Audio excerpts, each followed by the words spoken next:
간절히 그렇게 부르짖습니다. 이 사람들이 예수님 가까이 나오지 못하고 멀리 서서 그렇게 소리쳐서 예수님께 자비를 베푸셔 주시옵소서, 고쳐 주시옵소서.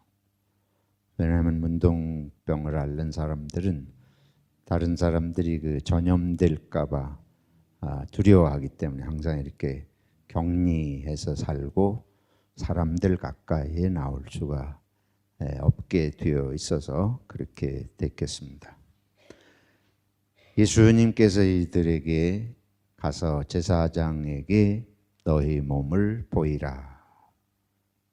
그거는 무슨 말씀인가 하면 문둥병이 나았다 그런 생각이 들면 제사장에게 가서 문둥병이 나은 확인을 받아야 사회에 나와서 활동할 수 있습니다. 당시에는 의사에게 가서 이걸 보인 게 아니고 제사장에게 가서 자기 몸이 깨끗한 걸 증명을 받고 그래야 활동할 수 있었기 때문에 예수님께서 제사장에게 가서 보이라 하는 말씀은 네 병이 어떻게 됐다, 나았다 하는 말씀과 마찬가지 말씀이에요.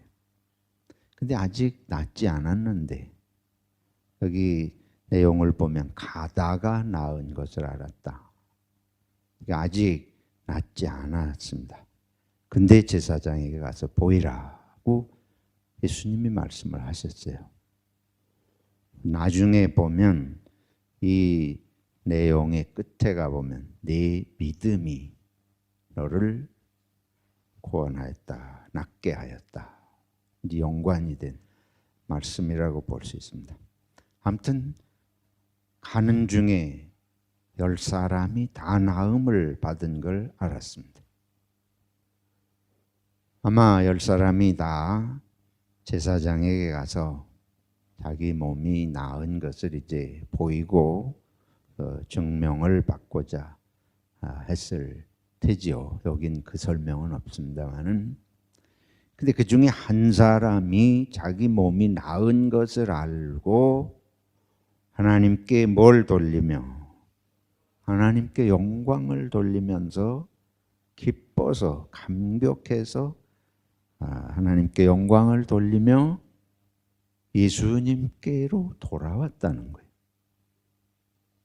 예수님께 와서 하나님께 영광을 돌리고 예수님 앞에 무릎을 꿇고 뭘 했다 그랬습니까? 예수님에게 감사했다. 예수의 발 아래 엎드려 감사하니, 이전 번역에는 살해했다 그랬는데 같은 표현입니다. 그는 누구라? 어떤 나라 사람이라? 사마리아 사람이라. 이제 우리가 상식적으로 일반적으로 그냥 생각해 보면 어떻게 이렇게 10사람이 문둥병과 같은, 그건 오늘날도 고치기 어려운 병인데 그게 고침을 순식간에 받고 어째서 다른 9사람은 이 한 사람처럼 그렇게 하지 않았을까? 예수님께서 말씀하시잖아요. 예수께서 대답하여 이르시되 10사람이 다 깨끗함을 받지 아니하였느냐? 그 9은 어디 있느냐? 이 이방인 외에는 하나님께 영광을 돌리러 돌아온 자가 없느냐? 이스라엘 사람들은 하나님을 잘 믿는 사람들로 스스로 생각하고 있습니다. 그들은 하나님의 특별히 선택을 받은 백성이라고 스스로 믿고 하나님은 자기 민족의 하나님이라고 이렇게 믿는 사람들이에요. 그들은 과거에도 모세 시대에 하나님께서 이스라엘 백성을 애굽에서 종살이 하던 것을 하나님의 기적과 능력으로 그 백성을 구원해내신 것을 비롯해서 수많은 역사 속에서 하나님이 하시는 일들을 보고 그걸 배워온 민족입니다. 그런데 자기 개인의 삶에서 있는 전쟁이라고 그럴까요? 자기 개인의 인생살이에서 최대의 문제라고 볼 수 있는 이 문둥병을 해결했습니다. 그걸 해결받았습니다.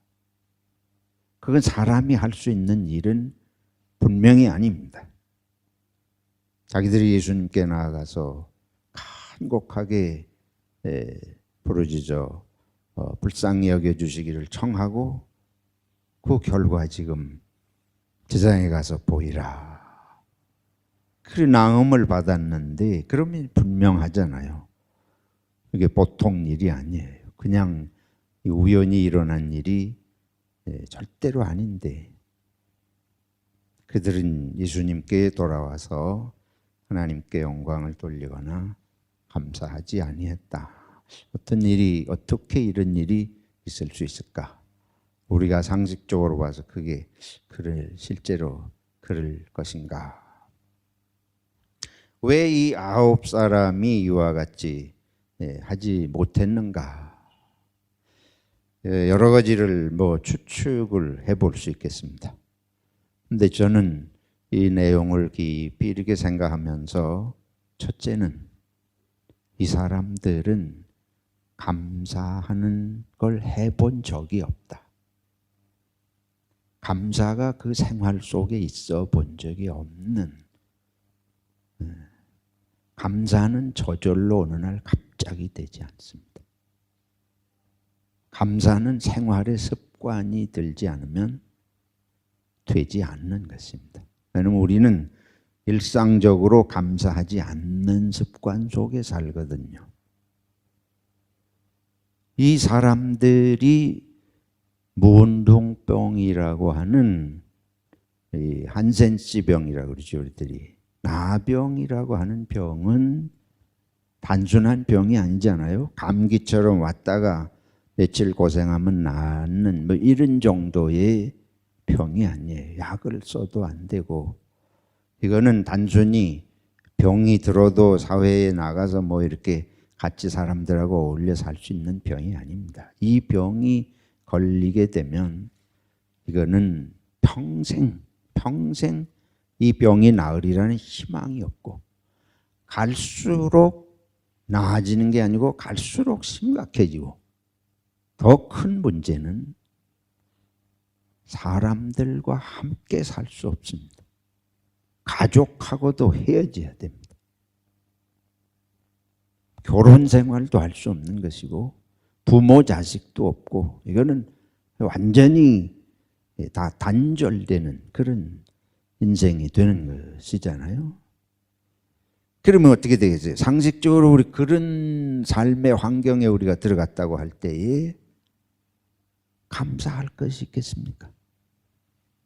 그 생활 속에서 아마 모르면 몰라도 날마다 내가 어쩌다 이런 병이 내게 걸렸나, 하늘이 무심하다, 하나님이 왜 나에게 이런 병이 걸리게 하셨나, 또 가족들이 자기를 어떻게 대하겠어요? 그냥 이 병이 전염 가능성이 있고 하니까 당연히 사회적으로 격리되는 것이 당연히 그때 그렇게 되는 것이지만, 그래도 사람이 그 입장이 되면 내가 이렇게 됐다 그래가지고 이제 다 나를 멀리해. 그게 마음이 어떤 마음이 들겠어요? 한두 가지 마음에 그런 원망이나 답답함이나 절망감이나 그런 것이 하루 종일 눈 뜨면 그런 것이 자기를 괴롭히지 않았겠나 짐작컨대. 요즘에 그 장애자 올림픽에서 어떤 사람이 은메달을 땄는데, 그 메달 따기 전에, 올림픽 경기하기 전에 나는 이 올림픽 끝나면 뭐 하겠다? 안락사 하겠다. 그러고 선언을 했어요. 근데 이제 막상 이제 은메달을 따고 아직은 준비가 안 됐다. 그게 보도가 되자 그래도 참 다행이다. 근데 그 사람이 그렇게 죽으려고 안락사하겠다고 하는 건 너무너무 매 순간 밤마다 고통스러워서 견딜 수가 없는 그런 병을 앓으면서 모르핀을 맞지 않고는 운동할 수 없고 견딜 수 없는 그런 상황에서 그런 생각인데 차라리 죽는 게 낫다. 그런 상황이 되면 이게 감사하기가 힘들 거 아니에요. 그러니까 우리가 그 이해가 됩니다. 이해가 돼요. 그래서 이게 작은 일들이 감사하는 일들이 우리 삶 속에서 이게 습관이라면 조금 타성적인 그런 습관 말고 늘 감사하는 훈련이 되지 않으면 인생 최대의 기적을 체험하고도 감사가 쉽지 않구나. 안 그러면 이렇게 9명이 이렇게 했어요. 또는 이게 또 며칠 가다 또 재발될는지 누가 아나. 그런 생각이 들었을는지도 모르죠. 절박하니까 부르짖고 근데 지금 보니까 나은 것 같은데 믿겨지지가 않을 수도 있죠. 그래서 이거 편히 나았다고 큰소리치고 감사하고 뭐 영광 돌리네 했다가 또 며칠 만에 또 도로 그러면 이거 어쩌나. 뭐 별 생각이 다 들었을는지 모르겠습니다. 아무튼 감사하는 게 자기 삶 속에 없는 생활을 계속 한 것으로 짐작이 되어집니다. 감사는 작은 것에서부터 날마다 하지 않으면 저절로 어느 순간에 되는 것이 아닙니다. 그래서 뭐라 그래요? 데살로니가 후서 5장 전서 15장 18절에 보면 뭐에 감사하라? 범사에 감사하라. 그걸 우리는 어떻게 생각하는가 하면 모든 일에 감사하라. 어떻게 그럴 수 있느냐? 이 생각이 퍼뜩 들잖아요. 뭐든지 부정적으로 해석하는 게 여기 들어가 있습니다. 안 되는 걸 뭘 자꾸 성경에 하라 그러냐? 이걸 거꾸로 생각해 보세요. 작은 일에 날마다 감사하는 습관을 들이지 않으면 어지간해서 감사가 안 된다. 그 말씀이 거기 들어 있습니다. 무엇이든지 감사하는 훈련을 그 삶 속에서 하지 않으면 감사가 저절로 나오지 않습니다. 감사하게 될 때에 감사가 왜 필요하냐? 여러분 우리가 가정에서 감사하면 가정의 분위기가 어떻게 될까요? 가정의 분위기가 감사하면 어두워지지요. 그렇죠? 저는 오늘 분위기가 굉장히 은혜가 있고 밝은 것이 느껴집니다. 왜? 여러분이 다 무슨 날인 줄 아니까. 감사한 게 생각만 해도 이게 나도 모르게 마음이 그렇게 돼요. 고조가 돼요. 은혜가 돼요. 감사라고 하는 것은 정말 놀라운 신비약과 같은 것이에요. 저희들이 음식을 먹어요. 작은 일을 생각해 보자고요. 오늘 아침에 여러분들이 식사를 하셨을 겁니다. 아유, 왜 이렇게 밥이 맛이 없어? 밥이 맛있는 날이 많아요? 맛없는 날이 많아요?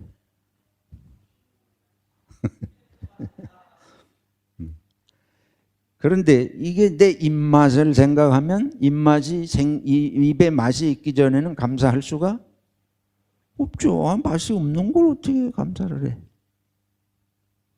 그런데 이거를 우리 집사람이 이걸 만드느라고 얼마나 애를 썼을까? 삼시세끼 요새 밥 먹으면 그거 큰일 난 삼식이 다 쫓겨난다 그러는데 날마다 이거 음식 해대는 게 보통 일 아니잖아요. 제가 어떤 사람이 요즘에 이스라엘을 갔는데 혼자서 이제 며칠 이렇게 밥해 먹고 하면서 저한테 메일을 보냈는데 뭐라 그런가 하면 이 여자분들이 대단한 걸 이제 알았다고. 그걸 날마다 받아 먹을 때는 당연한 줄 알고 뭐 맛이 없으면 이걸 밥이라고 가져오냐 뭐 이러는지 모르지만 자기가 해보니까 이게 보통 일이 아니에요. 나를 위해서 이거를 하는 상대방의 아내의 그 마음에 아내의 입장을 생각하면 뭐 할 수 있습니까? 감사할 수 있습니다. 맛이 없어도 감사할 수 있습니까? 예, 그때에 감사할 수 있습니다. 그래서 감사라고 하는 거는 내 생각에 빠져 있으면 절대로 하기가 쉽지 않아요. 감사는 반드시 하나님이 나에게 해주신 것이 느껴지고 하나님이 어떻게 하셨나 이 생각이 그쪽으로 돌아가요. 우리가 살면서 이 부부지간에도 영 마음에 안 드는 게 많이 있죠.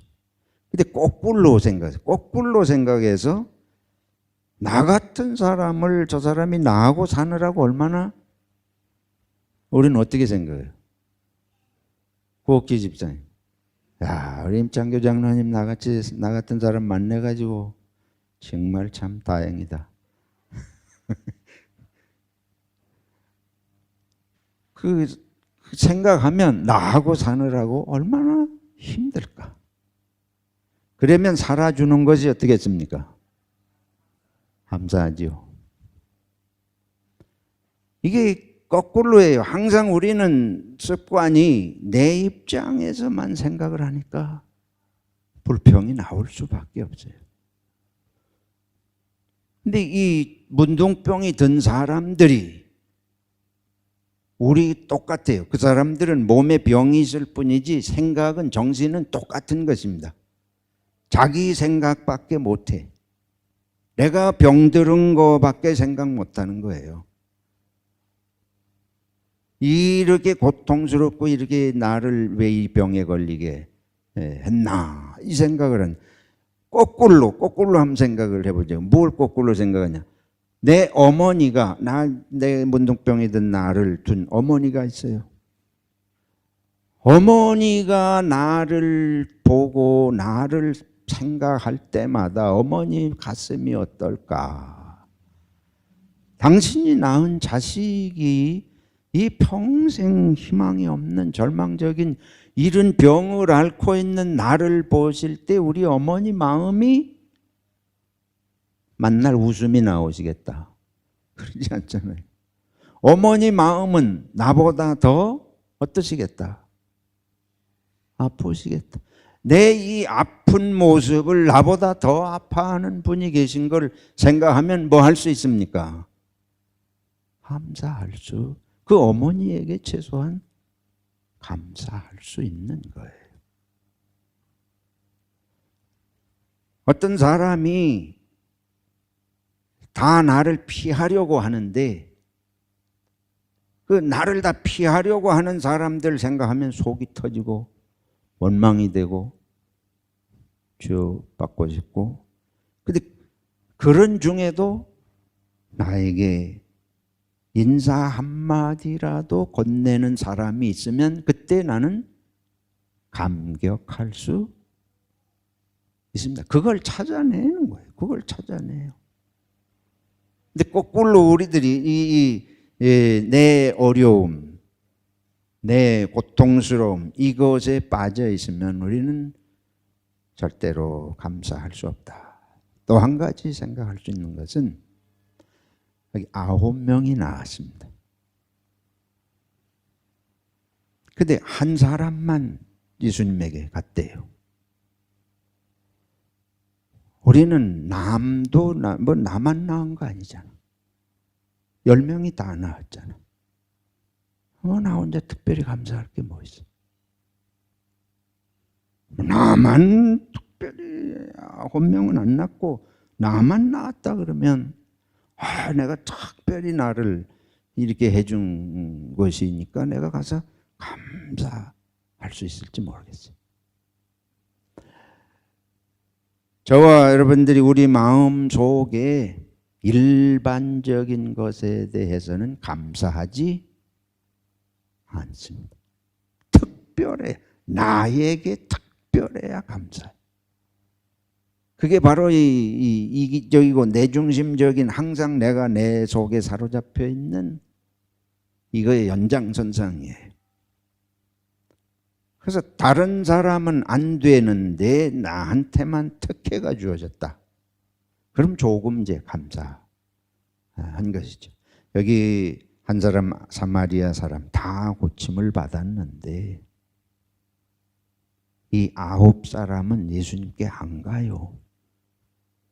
내가 안 간다고 나만 욕먹을 일도 아니에요. 9사람이 다 가서 감사하는데 나만 안 가면 이 못된 놈하고 내가 욕먹을는지 모르지만 9놈은 안 가. 저놈들은 안 가는데 나라고 뭐 혼자서 괜히 뭐 그럴 건 벌써 다 같이 주어진 건데. 어떠세요? 저와 여러분들이 생활 속에서 그런 식으로 깔아뭉개는 감사의 요소는 날마다 수없이 많습니다. 나에게 특별해야 하는 이 생각, 이건 아주 무서운 생각이에요. 공부도 남보다 더 잘해야. 그리고 우리가 보세요. 우리가 자식이 입학시험을 친다. 그러면 뭐 가서 고사 지내고 어떤 사람은 절에 가서 빌고 또 예수 믿는 사람은 교회 가서 기도하고 합격하게 해달라고 기도하고, 그리고 어떤 교회들은 입시생들 모아놓고 그거 따로 기도해도 뭐 해주고 뭐 다 그러면 그런데 빠지는 사람은 없어요. 다 와서 이렇게 하는데 부모님들이 더 안타깝죠. 와서 매달리고 기도하고 뭐 다 이렇게 안수기도도 다 받고 뭐 이럴 수 있는데 합격하고 나면 이건 우리 새끼가 공부 잘해서 됩니다.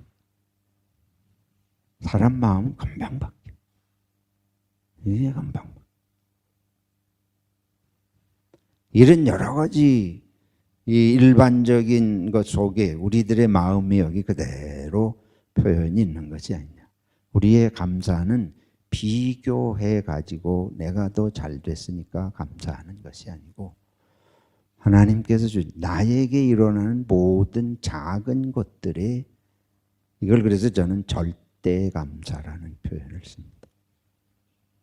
감사라는 건 내게 일어나는 그거에 대해서 순간순간 한 가지에 대해서 남에게 비교하지 말고 다른 상황과 비교하지 말고 그냥 그 자체를 다 감사로 받아들이는 것이다. 예수님께서 이 주기도문을 가르치실 때 우리에게 무슨 양식을 주옵시고 일용하려. 하루 양식을 먹으면 감사한 줄로 믿습니다. 오늘 굶지 않으면 감사한 거예요. 오늘 하나님께서 생명을 주셨으면 감사한 것입니다. 오래 살게 해주시지 않으면 감사하지 않고, 뭐 이런 뭐든지 이렇게 비교적으로 생각하면 뭐 감사할 게 없어요. 그러다가 조금 뭐 감사하는 것 같다가도 비교해서 조금 더 좀 절망적인 상황이 되거나 또 나보다 더 좋은 여건의 사람이 나타나면 금방 불평으로 뒤집어지게 되잖아요. 그래서 이 마음 속에 범사에 감사하는 훈련을 해야 됩니다. 작은 것에도 자꾸 감사하는 표현을 자꾸 하는 훈련을 하고, 그리고 그것이 우리들의 삶을 지배할 수 있는. 그래서 감사하지 않으면 마음이 편치 않는 이런 마음이 돼야 되는데, 우리는 감사하려 그러면 마음이 불편해요. 집사람에게 여보 당신 만난 게 참 내가 얼마나 감사한지 몰라 이러면 속으로 마음이 불편해. 억울해. 지가 나한테 감사해야 되는데 내가 뭘 감사해. 그리고 상대방이 착각을 할 것 같아. 내가 감사하다 그러면 진짜 감사한 줄 알고 교만해질 것 같고. 아니 저도 겪어봐서 하는 얘기입니다. 우리 마음이 얼마나 복잡해요. 얼마나 요상해요. 근데 이런 걸 다 떠나서 자꾸 아주 작은 것에 감사하는 훈련이 돼야. 그래서 여러분 기도할 때마다 오늘 우리 민윤숙 집사님이 감사 제목을 여러 가지를 기도하셨어요. 기도할 때마다 감사 제목을 많이 기도하는 훈련을 하시기를 바랍니다. 이게 몸에 배어가도록 해야 돼. 아무 없는데 억지로 하냐. 그렇지 않아요. 세상에는 모든 것은 반드시 양면성이 있습니다. 어두운 면이 있는 것 같이 보이지만 반드시 하나님의 은혜의 측면이 있어요. 그거를 보는 눈을 훈련해 드리는 거예요. 그거를 찾아내는 훈련이 우리들에게 될 때 우리가 기쁨으로 감사함으로 하나님의 영광을 돌리는 삶을 살 수 있다. 요셉을 보세요. 요셉이 감옥에 들어가기도 하고 종살이도 하기도 하고, 만약에 요셉이 그걸 다 불평스럽게 받아들이면 성실하게 살 수 없죠. 그러나 항상 하나님이 함께 하시는 것. 바울 사도도 빌립보 감옥에 갇혔을 때에 그걸 통해서 간수가 구원을 받지 않습니까? 예수님께서 십자가를 지시는 것은 당신은 그것이 너무 고통스럽고 그런 길이시지만 그를 통해서 우리 모든 인류가 구원을 받고, 그래서 나를 이 생각의 영역을 넓혀서 부모님들이 평생을 그렇게 고생을 하시고 해도 자식이 잘 되는 걸 보면 내가 고생한 보람을 느끼고 하나님 감사합니다. 그때의 부모님이 자식이 잘 되는 걸 보고 내 평생에 뭐 힘들고 어려운 거 생각하겠어요? 그건 다 날아가 버리고 잘 된 거 하나 가지고 감사.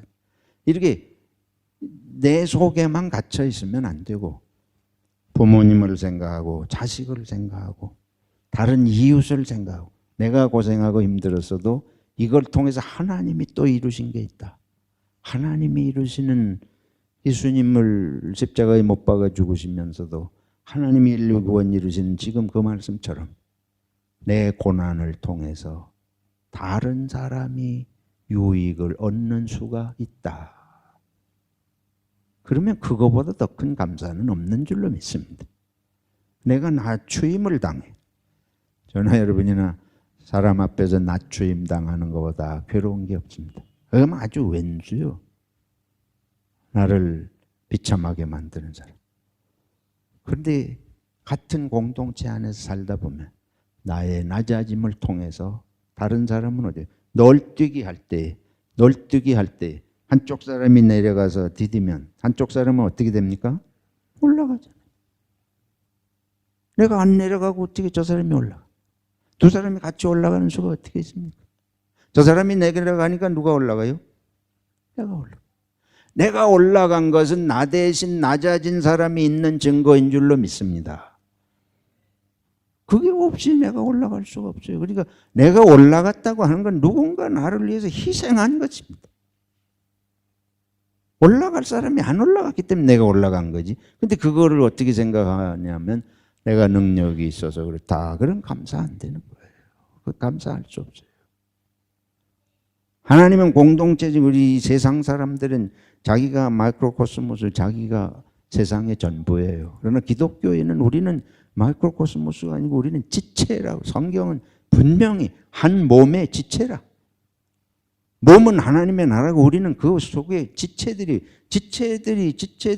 높여주고 서로 그러면서 어떤 때는 낮아지고 어떤 때는 높여지고 이러면서 은혜가 조화를 이루고 사는 건데, 내가 항상 평생 높여지기를 바라면 나는 평생 한 번도 누구를 높인 적이 없다는 얘기. 나는 평생 누군가의 행복을 위해서 낮아진 적이 없다는 얘기. 그러면 하나님의 나라에 그것이 제대로 된 인생이에요. 하나님의 나라에 평가받을 수 있는 인생은 네가 누군가의 삶을 복되게 하기 위해서 네가 낮추임도 감당하고 네가 고통도 감당한 이것이 바로 네가 하나님의 나라를 이룬 요소다. 그래서 우리 예수 믿는 우리들은 항상 잘 되면 하나님의 나라에 가지고 갈 것이 없는 줄로 생각해야 됩니다. 평생 잘 되고 무슨 금수저로 항상 살고 하면 하나님의 나라에 가서는, 그래서 이 부자는 지옥 같다. 그리고 성경에 누가복음 16장에 보면 고지 나사로는 하나님의 나라에 갔다. 저와 여러분이 항상 잘 되면 세상에 우리는 높아져야 영향을 끼치는 줄 알아요. 높아진 거 보고 영향받는 사람 없습니다. 높아지면 다 시기 질투합니다. 여러분, 뭘 보고 영향받느냐? 낮아졌는데 감사하는 사람을 보면 은혜를 받는 것입니다. 거기서 인생을 어떻게 살아야 되는지 참 교훈을 받는 것입니다. 저 사람은 낮아졌는데도 거기서도 감사하는구나. 그러면 저 사람이 누구 믿기 때문에, 네, 하나님 믿기 때문에, 예수 믿어서 저렇게 된다 그러니까 그게 전도되는 거예요. 그게 하나님 믿는 사람 저렇게 살아야 되는 거예요. 사랑하는 성도 여러분, 저와 여러분의 삶에는 굴곡이 많습니다. 그러나 우리가 찾으면 반드시 감사할 요소가 있습니다. 그리스도의 사람들은 하나님께서 버리시는 법이 없고 믿음 안에 있으면 안 쓰시는 법이 없어요. 마지막 한 가지 결론은 이것입니다. 여기 예수님께서 이 사람에게 뭐라고 하면 오늘 17장 19절에 그에게 이르시되 일어나 가라. 내 무엇이 너를 구원하였느니라. 내 믿음이 너를 구원하였느니라. 잘 생각해 보세요. 이 사람이 어떻게 병이 났습니까? 믿음으로 났습니까? 믿음은 다 났습니까? 이 사람이 나은 건 순전히 누구의 능력이에요? 하나님의 능력이에요. 100% 하나님의 능력이에요. 이 사람이 한 것이 아무것도 없어요. 절대적으로 하나님의 주권으로 하나님의 능력으로 나은 게 사실입니다. 그런데 예수님이 너는 내가 고쳐주었느니라 이렇게 말씀하시지 않고 내가 뭐로 났다? 내 믿음으로 났다. 이걸 깊이 생각하시기 바랍니다. 하나님이 고쳐주신 것이 100% 진리인데 예수님은 그렇게 말씀하시지 않고 내 믿음이 너를 낫게 했다. 뭘 말하느냐? 우리가 할 몫이 있다 그 말입니다. 아무리 작아도 온 우주의 하나님이 절대 주권으로 모든 것을 하셔도 하나님이 그렇게 하시지만은 그건 내가 가만히 있는다고 자연 발생적으로 되는 건 아닙니다. 이 사람들이 예수님을 찾아 나왔어요. 예수님에게 부르짖었습니다. 예수님에게 오면 고쳐주실 줄로 뭐 했어요? 믿었습니다. 하나님은 언제나 우리를 사랑하세요. 은혜도 주시고 우리는 그 하나님을 믿어야 됩니다. 이 사람이 하나님이 고쳐주실 줄로 믿고 왔기 때문에 나은 것이 누가 한 줄로 깨달아요? 하나님이 하신 줄로 깨닫는 것입니다. 그래서 하나님께 달려와 가지고 영광을 돌리고 예수님께 감사하는 거예요.